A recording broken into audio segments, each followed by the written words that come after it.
Hello, Zuko here. If you don't know, my name is Jess, but I go by Zimmy on the internet because one time I was 15. So, today, it's time for my February reading wrap-up. This month I read like 20 books, I think, which is it's pretty good. It's pretty good. I've been flying through some things. I want to free up a shelf so that I can move things around. So if you saw my goals for this year video, I said I wanted to read like 25 non-queer standalones. So I had like 50 of them and they were taking up 2 shelves of just unread YA standalones. There's a fluff floating right there. And I just didn't want 2 shelves of unread YA standalones anymore. So I decided this month that I was gonna really start to tackle that problem so that I could get it down to like 1 shelf and then eventually 9 shelves. Where I just have the 1 shelf of my read YA not queer standalones. And like maybe it's empty enough that I can put unread ones in there too sometimes and then read them. But I'm trying to make a point of not buying straight, especially just contemporary books in general, but YA contemporary romances, I don't want to buy them anymore. So yeah. Anyway, to start at the beginning, I think this month I said I wanted to read the last 2 books in the Night World series, Light from Uncommon Stars, I think, by Rika Aoki. I said I wanted to read 9 by someone Hines. And I said I wanted to read The Hate U Give by Angie Thomas. It is only the 27th. I'm gonna try and read Light from Uncommon Stars tomorrow. But aside from that, I read them all. So starting up the month, I read the last 2 books in the Night World series, that is Black Dawn and Witchlight. I gave them both 3 to 5 stars. They were kind of meh. They introduced dragons in the last one. I know that we're probably never gonna get the 9th or 10th book, but I can't imagine how fucking wild that book would be. So it's probably a good thing it never got finished. Next, I read Reckless Girls by Rachel Hawkins. This is an adult mystery suspense. I'm sure it's marketed as a thriller, but it's like not thrilling. Am I the only one who doesn't like when the mystery in the book, they keep being like, oh my god, but then there's that thing I did. I could never bring myself to remember the thing that I did that one time. I did the worst thing that you could ever do to another person. Oh, that thing I did. And I'm just like, I don't care anymore. Especially when like the payoff isn't that great, you know? So for mystery suspense thriller, this book had very little mystery, no suspense, and I was not thrilled. The pacing was very slow. It took about, I think 75% of the book before we got a body. And I was just incredibly underwhelmed and really disappointed because the book was yellow. I don't have a physical copy here, but I did order it from Book of the Month because I had to get a hardback copy of One Last Stop by Casey McQuiston. So now I have that coming. And I don't live in the US, so I had to have it shipped to a family member who's gonna bring it here. And I'm gonna immediately donate that book because I do not want it. Then I read The Rook by Daniel O'Malley. There's a fluff there now. This is a really weird book. It is set in like the world as we know it, but there's the group of people who are, think SCPs, right? There's a foundation that's kind of protecting fucking normies from this weird shit. And you follow this girl, Miffany, who wakes up with absolutely no memories and like a letter from whoever was in her body before being like, hey, I was told I was going to lose all of my memories, so whoever you are, you can be me or you can run now and get a new life. And obviously she chooses to continue to be Miffany. I've really liked this book. I think Reagan from Peru's Project talked about it in maybe 2017 when I got on BookTube, so I bought it and I kind of didn't expect to actually enjoy it. So I've been putting it off, especially because it's longer. I think it was like a 16-hour audiobook. I really enjoyed this. This was so much fun. I guess it's a trilogy now. The 3rd book comes out this year. So I'm gonna have to pre-order that. And I bought myself a hardback copy of this one because I have a hardback of the 2nd book, which is called Stiletto, and I will be reading that soon, but I'm trying not to binge longer trilogies because I get burnt out by the end. So yeah.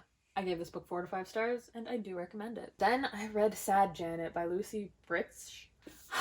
I wanted to like Sad Janet, specifically because of the cover. The pink is pretty, and I like the greyhound in a sweater, or the Italian greyhound. I don't know. Greyhounds in general, they look like they only know how to be anxious.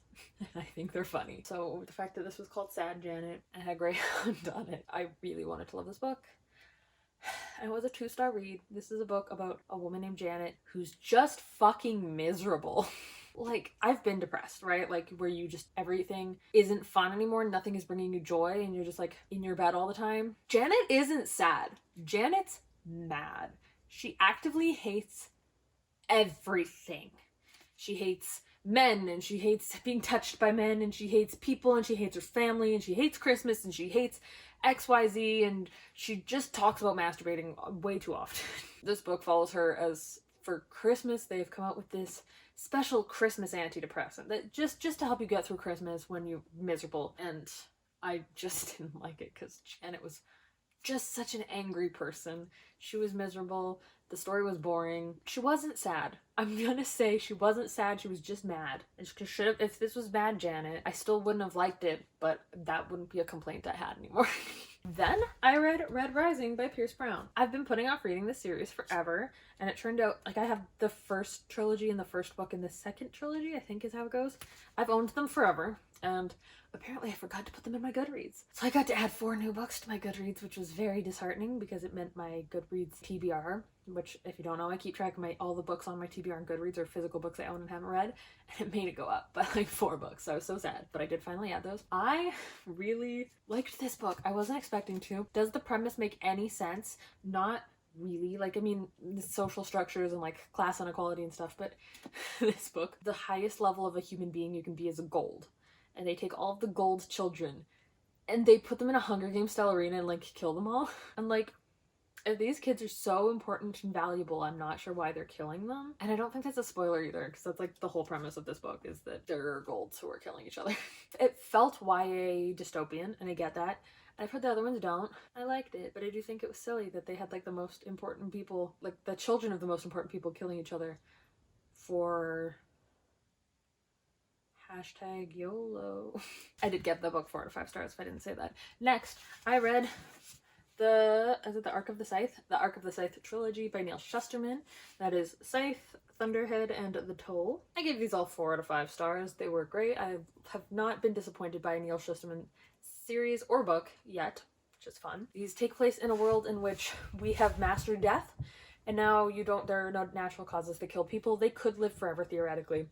So there are people called scythes whose job it is to permanently kill people. Like, they have a quote every year, just so that there's not an overpopulation problem. But obviously, when you give someone like incredible power, like the rare ability to end other people's lives, they may take it too far, and that's a whole ordeal. I really like these books, and I knew I would, but I'm hoping to grab the Fairy Loot editions, so that's why I read these. It's because I'm like, I don't want to drop money on a second set of these books if I don't like them. And I've read them, and I do like them. Next, I read The Hate U Give by Angie Thomas. You know what this book is about. This is a book targeting the police's ability to get away with the murder of Black people, told by the perspective of a girl named Star who witnesses her best friend getting shot for no fucking reason by the police. I gave this book a 4 out of 5 stars. We all know this is super important and still relevant as it was when it came out a couple years ago. And yeah, I would recommend this book. I am going to pass my copy along because I don't see myself rereading it, but I donate my books to a local school division, so this will end up in a school library, which I know will be a much better place for it than just sitting and waiting on my shelf. Next, I read 9 by Zach Hines. This was the first book I physically read this. Oh, I'm hiccuping. This is the first book I physically read this year. This is a book in which, for some reason, a bunch of weird magical lakes showed up on Earth one day, and now people die 9 times instead of, once before they permanently die. So there are a group of kids who are, like, killing themselves to, like, burn through the numbers. They call themselves burners, but now there's some kind of glitch when you come back, because you come back in the lake and somehow have a new body in the lake. It's never explained. Nothing's ever explained in this book. That's fine. Yeah, you come back in the lake and then they process you and put your new number of how many lives you're on your neck. This was silly. Nothing was explained. It wasn't super well thought out. But I did like that it was not romance focused, like, at all. So there's this. I gave it a 2.5 out of 5 stars. Then I read Undead Girl Gang by Lily Anderson. I forgot I read this. I almost DNF'd it. This is a small town mystery book. Some girls are found dead, and the friend of one of the girls is like, I want to bring her back. I'm a witch. And she really makes it known that she's a witch, and nobody approves of her being a witch, and the Christians in the town don't like it, and whatever. It was very, like, I think trying to make a point about something, but missing. So she brings her friend back, but she accidentally also brings back the other 2 dead girls. So they're like an undead girl gang. They're trying to figure out who murders them, and they only have a week to do it before the undead girls go back to being dead. So that was this. It's like a 2.5 star read. I don't know. I forgot about it. At the end of this, I will tell you how many of these books I'm actually going to keep on my shelves and how many of them I'm not. Next, I read The Nest by Kenneth Opel. This is is it illustrated? Not with those deckled edges. I'm not going to find shit. Cool. I think this is a middle grade horror novel about a boy whose infant little brother has some kind of, like, birth defect or something. And there's a nest of wasps on his house that are maybe starting to communicate with him and want to take his brother. This book was creepy and weird, and I liked it. I don't know if I'd ever reread it though. I gave this a 3 to 5 stars. Then I read the first book in the Vampire Academy series by Rochelle Mead. Rochelle Mead. I've never read these books before. This was not a nostalgia read. This was me reading it for the first time as an adult.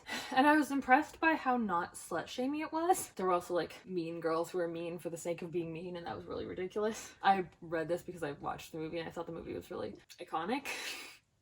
So I bought the book when I had a chance to grab it used. Apparently there was at one point a poster from the movie inside, but I don't think that's in there anymore. I read this. It's fine. Gave this 3 stars. Totally forgot I read it.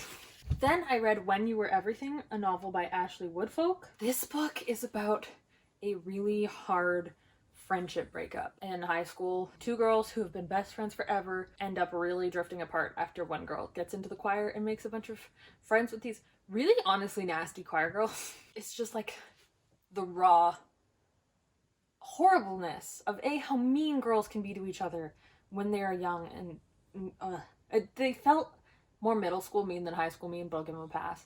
It just felt really raw, and I think this is important. We need more friendship breakup books, even if they are hard to read. I have been through my share of friendship breakups. I'm 26 and I've been through no romantic breakups. This is infinitely more relatable to me and probably most teenagers compared to romantic breakups. I really like this book. I gave it 4 to 5 stars. Oh, I decided to count. My therapist made me read All Cats Have Asperger's by Kathy Hoopman. And I know Asperger's is a outdated term we don't use anymore, but it was a cute little picture book quick read, and I counted it, and I maybe would recommend it. I don't know. I read that. Then I read The Wicker King by Kay, it says Ancrum, but Kay Ancrum. And this is a book about a boy who is having delusions, I guess. He's seeing a lot of things that are not there. And his friend who's like just trying to help him along with it. I don't know. It was weird. I didn't really like it. I thought I was gonna like it. I had almost bought it on Audible before I found out the library had it. Like, that was a year ago. Like, I've wanted to read it forever. I was like, oh, I should just buy it. I'm glad I didn't just buy it because I didn't have to pay any money for it. I didn't like it. I gave it a 2 and 5 stars. My review just says, no thank you. Then I read A Map for Wrecked Girls by Jessica Taylor. This is a book about 3 teenagers who are stranded on an island after a boating trip that went wrong. A pair of sisters, Henry and Emma, I think, and some boy named Alex. Henry's awful. Hated her. She was a terrible character. Emma's whole personality revolved around being obsessed with Henry to an unhealthy degree. And then Alex was just there to be like a love interest for no fucking reason. He didn't need to be there. I didn't like this book. 2 out of 5 stars. I don't know if the author knew that Henry was a bad person. It's written very like the main character blames herself constantly for everything all the time, and like Henry's this good person, and I can't tell if the author also believed that. And also, this is one of those mysteries where it's a 10-hour audiobook and through the whole thing the main character goes, if only Henry could forgive me for that thing I did. I will never get over the thing I did. Man, if I did what I did to Henry, I'd never forgive myself. It was stupid. I didn't like it. And those are boring mysteries, okay? They're boring. I don't find it mysterious. Okay, I also have 2 DNFs this month. That would be The Walled City by Ryan Grodin. This is like weird. It's fantasy, but set in a place inspired by a real world walled city. I really wanted to like it. It seemed really gritty and edgy and fun, but it was really, really slow paced. I just didn't care. So I DNF'd this. And then A Wicked Magic by Sasha Lawrence. This is a magic witchy book. Something. I don't know. It's really... There were a lot of names that I could not keep track of, and I stopped caring pretty fast about this one, which sucks because it's pretty.